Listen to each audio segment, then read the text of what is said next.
शुभ सकाळ. सन्माननीय व्यासपीठावर उपस्थित शालेय समितीचे अध्यक्ष माननीय श्री पटेल सर, आदरणीय मुख्याध्यापिका, उपमुख्याध्यापिका, सीबीएसई विभाग प्रमुख, माध्यमिक विभाग प्रमुख, प्राथमिक व पूर्व प्राथमिक विभाग प्रमुख, इथे जमलेले शिक्षकवृंद व माझ्या मित्र व मैत्रिणींनो, मी ईश्वरी देवडे, इयत्ता 9वी अ ची विद्यार्थिनी.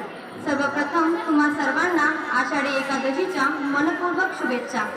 डोळे मिटाता सामोरे पंढरपूर हे साक्षात, मन तृप्तीत भिजुनी पाही संतांची मंदिर.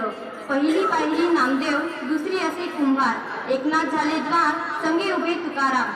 जना मुक्ताई बहिणा झाल्या तुळशीच्या माळा, वर कळस झळाळे सोनी याचा होणी ज्ञानदेवा. मंदिरी उभा विठू कर कठावरी, डोळ्यातून वाहे आता इंद्रायणी चंद्रभागा. आज आनंदाचा, उत्साहाचा, हरिनामाचा आणि मेची भक्ती म्हणजेच आषाढी एकादशीचा दिवस. आषाढी एकादशी म्हटलं की डोळ्यासमोर येते ते पंढरपूर आणि पंढरपुरात दाखल झालेल्या बाबड्या भक्तांची रेलचेल.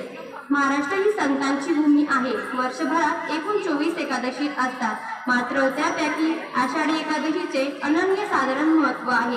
कारण याच एकादशीला आळंदीवरून ज्ञानेश्वरांची, देऊळवरून तुकारामांची, त्र्यंबकेश्वरीतून संत निवृत्तीनाथांची, उत्तर भारतातून संत कबीर यांची, तर पैठणवरून एकनाथ महाराजांची पालखी विठोबाच्या दर्शनासाठी येते. या पालखीबरोबर सर्व भाविक पायी विठू नामाचा गजर करत पंढरपूरला पोहोचतात.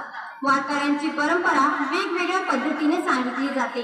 त्यामध्ये नामायाचा तुका, ज्ञानाचा एका म्हणजेच एकनाथ आणि कबीरांचा शेका म्हणजेच शेख मोहम्मद ही महत्त्वपूर्ण परंपरा मांडली जाते.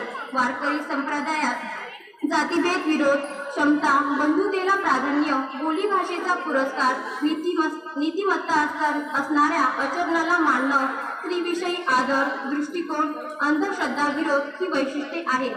सज्जन काळसायाला मांस विकू लागणारा विठोबा जनाबाई बरोबर दळणकांडण करू लागतो. फार झालं तर भक्तांची प्रेमाच्या 4 गुजगोष्टी करतो. संत तुकाराम महाराज विठ्ठलाचा ठेवा सांगताना म्हणतात, जे का रंजले गांजले त्याचे म्हणे जो आपले, तोच साधू ओळखावा देव तेथेची जाणावा. धन्यवाद.